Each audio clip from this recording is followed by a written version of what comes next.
দাওয়াত ছিল দুইটা। নবীজি মুহাম্মদ সাল্লাল্লাহু আলাইহি সাল্লামের যে দুটি দাওয়াত ছিল, সেই দুটি দাওয়াত মক্কার কাফেররা মেনে নিতে পারে নাই।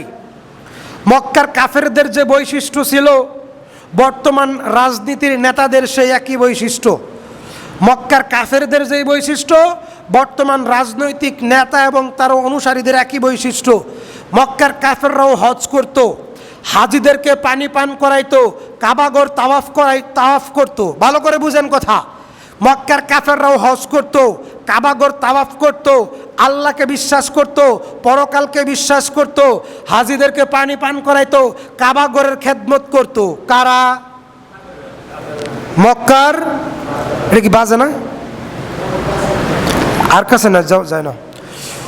সম্মানিত হাজিরিন, মক্কার কাফেররাও এই কাজগুলো করত, খেদমত করত, কাবাগরের হজ করত, আল্লাহকে বিশ্বাস করত, পরকালকে বিশ্বাস করত, হাজিদেরকে পানি পান করাইতো। এই আমলগুলো মক্কার কাফেররাও করত।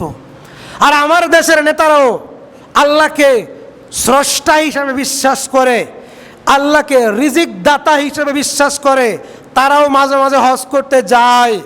কিন্তু মক্কার কাফেররা কেন কাফের? দুইটা কারণে কাফের। এক নম্বর কাফের, আল্লাহর আইন মানতে পারে নাই, আল্লাহর আইন বিধান মানতে পারে নাই, আল্লাহর ইবাদত করে নাই ঠিকঠাক মতো।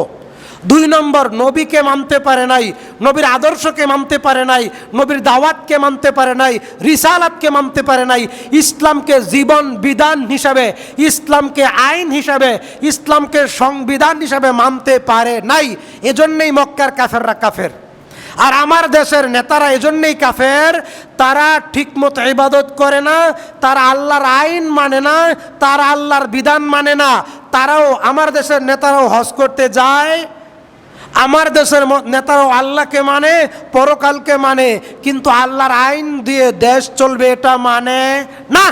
তাহলে এই যে 10-12 দিন, 8-10 দিন যাবত মেয়র হওয়ার জন্য একটা লোক রাস্তাঘাট বন্ধ করে বসে আছে।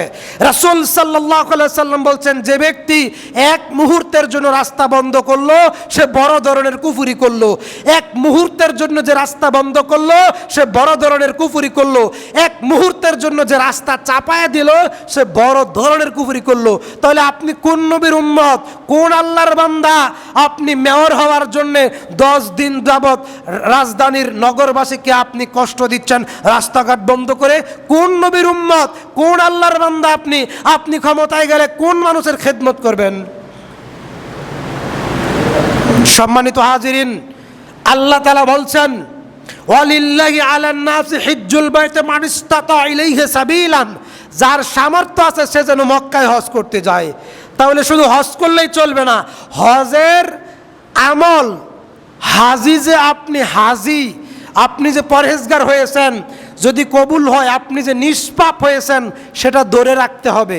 এখন বাড়িতে আইসে আপনি মানুষের মুখ দিয়া খোঁড়া দেন, হজ কি থাকবে? থাকবে? থাকবে না।